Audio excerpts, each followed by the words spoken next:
Welcome back to the show. Check out these headlines. The domino effect begins, ladies and gentlemen. Make way. The banks are FOMO, and I'm going to prove it to you today. Somebody roll that beautiful intro.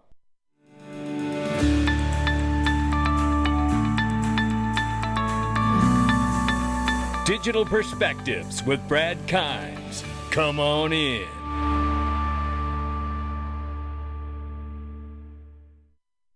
Welcome back to the show. You can follow us on Twitter and YouTube for exclusive content. Right now, it's $2.43 trillion market cap for crypto. The market is up by 0.1%. 62,400 plus for Bitcoin, 3,400 plus for Ethereum, 98.6 billion plus market cap for Tether. Number 7 spot is 59-cent XRP, which has been as high as 62 cents. We're up 11% on the 7-day. Let's look at the range of price very quickly. As I said, 0.5792 on the bottom and 0.6232 on the top range. You see where we're sitting now. We'll keep an eye on it. I want to remind you that link to the home of the best private equity in the world, ladies and gentlemen. And let me tell you something. They're going to be at XRP Las Vegas, and you're not going to believe what they're going to break down for you. We're going to talk about IPO season in 2024 and so many other incredible things that are happening with Link2 and maybe Link2 themselves. What a great conversation. What a great moment of time. Get your tickets to XRP Las Vegas. The VIP is sold out, but the 2-day general admission ticket is still available. And I encourage you to make the investment in yourself and come to this conference. You're going to love it. 715,000 plus registered users because they want Circle, they want Ripple, they want Link2, they want Uphold, they want AI, they want all the best fintech and robotics because Link2's got it. All you got to do is click the link to the sponsor below and get started and ask them and check out the basket opportunity they have. Whoa, that's so cool. Michael Branch tells us here this morning, shout out to Michael, 2 major banks, Bank of America's Merrill Lynch and Wells Fargo and Company, are now reportedly offering spot Bitcoin exchange-traded funds to their clients. Oh, this just keeps getting better, ladies and gentlemen. Oh, you're going to love where all of this is going, I think. BlackRock is set to broaden Brazil's cryptocurrency market with the introduction of the country's first spot Bitcoin exchange traded fund, the iShares Bitcoin Trust BDR or IBIT 39. So now we're going global, baby. That's what's happening. And again, the domino effect begins. The banks want in, and that isn't the end of it. And it's more than just those 2 banks. And at the same time that that's happening, remember when Vanguard said, we will not be offering a Bitcoin spot ETF. And don't forget that that's where the majority of Mr. Gensler's funds are, and he met with Vanguard multiple times at the SEC. However, Vanguard will never list Bitcoin ETFs as long as I'm the CEO. This I promise. Well, Tim Buckley is going to step down now as the CEO of the $7.2 trillion asset manager Vanguard. Think he might have got that one wrong, right? I think Vanguard's going to be looking for a little exposure for their clients. Everybody knows that there's a poop storm coming in the traditional stock market. Bitcoin is going to be one of those places that's going to be considered a hedge like gold. Write it down. Not financial advice, but I believe that is exactly why it's here. And then we see this. Oh, it's not just Wells Fargo and Bank of America. Oh, yeah. The numerous benefits of tokenization in financial services, not just ETFs. Listen here. From automated and highly audible record keeping to fast payments that can take place across border at any time of day. Now, you know their ass ain't talking about Bitcoin because ain't nothing fast about it, right? God bless them. Well, let's take a look at here, right? Put simply, token and digital representation of a real-world asset on blockchain where it is secured by both a public key. We know how all of this works. Let me get down to it. So they break all of this process down here about how it's just great. You can tokenize this stuff. It's on a blockchain. Nobody can intervene in the payment once it starts. They're talking about all the beautiful things that we already know about tokenizing assets. Now the banks are making the case, hey, wait a minute. This could work out really good for us. JP Morgan Chase brags about Onyx digital asset platform, which we know is built off of Ethereum, right? And then the fun part about all this, Citi comes in, Citi Treasury and Trade Solutions, yeah, this stuff is great for cross-border, right? And knowing that they got an Ethereum rail too, all of this. And then I want to bring you down, right? I want to bring you down here to this point and show you right down here at the bottom, because there are, different banks and entities, investment groups are weighing in on it. Nadine Chakar, Global Head of DTCC Digital Assets at Depository Trust Clearing Corporation, that is working with Ripple, believe now is the time for financial service players to collaborate instead of compete. Why are we talking about this today? We're talking about this today because we know that there, first of all, will be a lot of ETFs, not just a Bitcoin ETF. There will be XRP ETFs. There will be thousands of other crypto ETFs that live, and you can bet on it. And then there will be baskets and index fund ETF. They're going to do it all. They're going to do it all. There's no question. But there's a real fight still happening. And it's the fight that Gary Gensler has brought to this space, because he has tried to introduce a rule that is keeping banks on the sidelines. And now government and Capitol Hill is involved here as the House committee votes to ditch the SEC rule on crypto custody that is keeping the banks on sidelines. That's why I just showed you the American Banker article. And shout out to our main man, James Metalawman Murphy, for that article, because he put that out and brought attention to it this morning. And this SEC rule has got to go, okay? This here is the progress report here from the Chamber of Digital Commerce and Perry Ann Boring, SAB 121, passed out of committee today with bipartisan support. It's headed to the House floor. Our team will continue to push for a full repeal of SAB 121 to help drive digital asset adoption. And that's exactly what it'll do if they can get it repealed. Because what we need to see is the repeal of this, so that way banks can start to offer custody for crypto. This is going to be a game changer when they repeal this rule, because Gary Gensler is going to get his wings clipped. Take a listen to Tom Emmer. Thank you, Mr. Chair. I move to strike the last word. Gentleman is recognized for 5 minutes. The SEC's Staff Accounting Bulletin 121, or SAB 121, is one data point of many at this point, demonstrating both Chair Gensler's insistence on overstepping the SEC's authorities and his unrelenting prejudice toward the digital asset ecosystem. The SEC disguised this overreaching rule as guidance, circumventing Congress and public input. It did it so it could lock banks out of the ability to custody digital assets. The impact of this illegal rulemaking that's been in place nearly 2 years?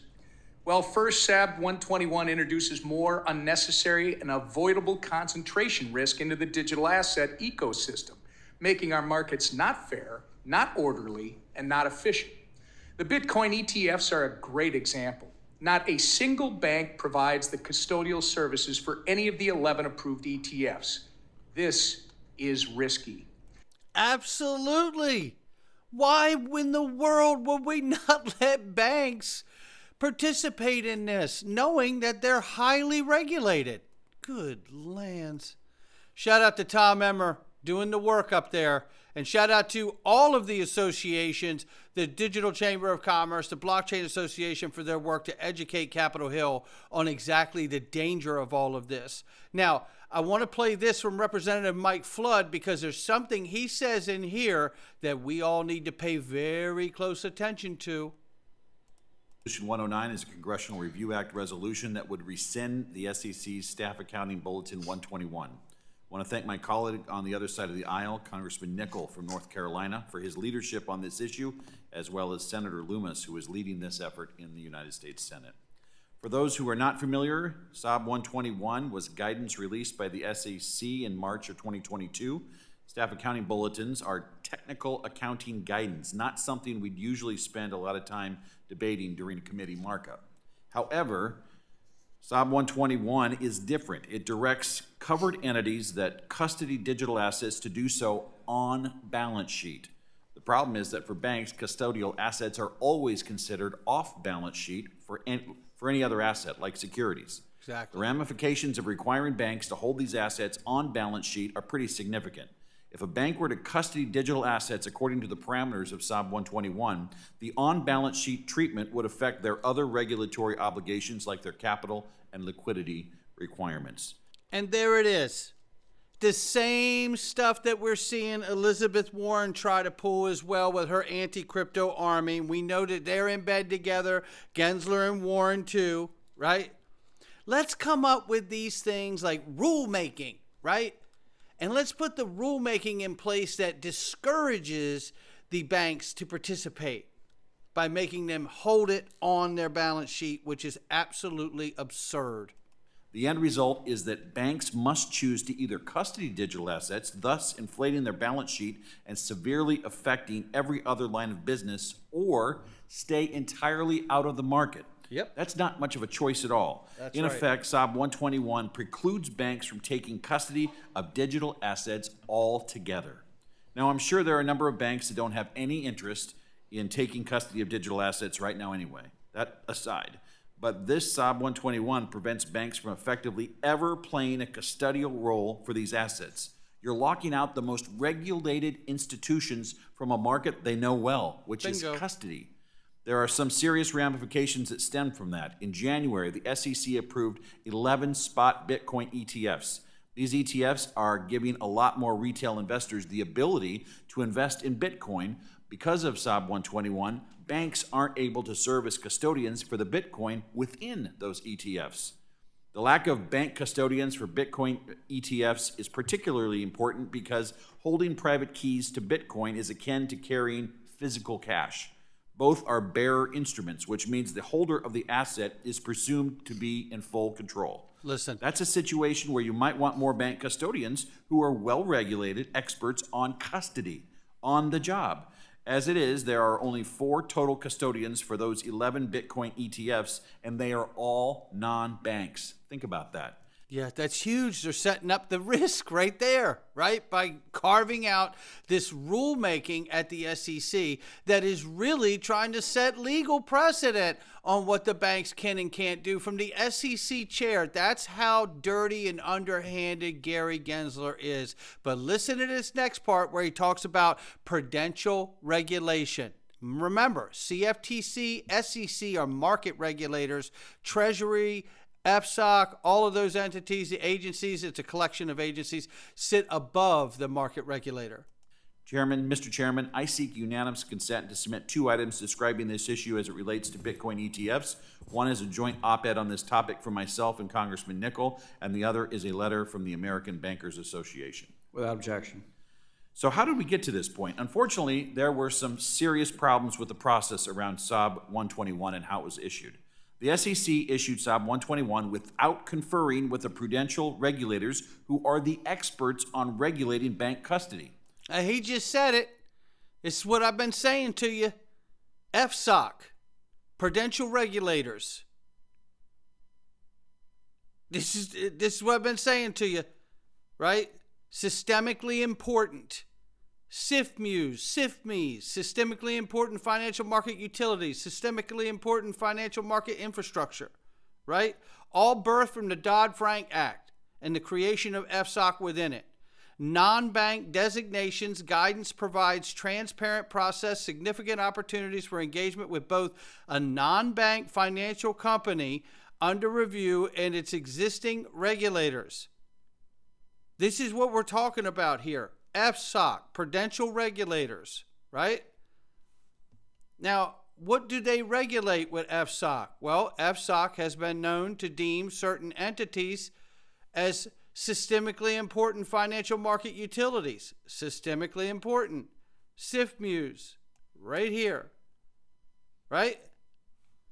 What kind of entities? Clearing houses, CLS Bank, Chicago Mercantile Exchange. The Depository Trust Company. You know, the same one that in 3 months is moving to T+1 settlement cycles and is also working with Ripple through the International Swaps and Derivatives Association to help the DTC settle over $2 quadrillion. Things are coming to a head, ladies and gentlemen. Don't believe it. It's still true. We're talking about the repositories, the banks, the clearing houses. That's why Mike Flood is talking about prudential regulation, because he knows that we're that close. This is where this is going, and in short order, I believe. And think about it. What is it, 24, 25? We could do that standing on our head. Knowing what we know? Then there's a rumor here. Elizabeth Warren is meeting with the Digital Chamber of Commerce today, or yesterday, might have been. And all I can say is this. I hope that the Digital Chamber of Commerce, when you meet with Elizabeth Warren, you told her to start packing. We don't need a senator like Elizabeth Warren who wants to be friends now that she knows John Deaton can unseat her ass. And then there's this. We target 64 cents today and we hit 62, but that is insufficient. But this is insufficient. The MACD is bullish to continue toward the Ichimoku clouds, target $1 and first 188 as the Fibonacci level shows. So XRP will bend the spoon soon above. As you can see here, you can see where we're at in the monthly breakout. We'll keep watching it. Things are getting exciting. All I can tell you is make sure you get your ticket to XRP Las Vegas. You are making an investment in yourself, ladies and gentlemen. And I'm going to tell you, this is going to be a remarkable conference. And I know that you are going to get a lot from this conference because we're setting it up to be completely immersive and informative. And you're going to love the experience and the information. Please make sure you get your general admission ticket before that's gone. I hate seeing it for people. I don't want it to happen to you either. And I want to meet all of you. We're going into the Freedom Zone, not financial advice from me or anyone else. That's what we're doing here. I hope you will join us in the Freedom Zone. Come on in. Well.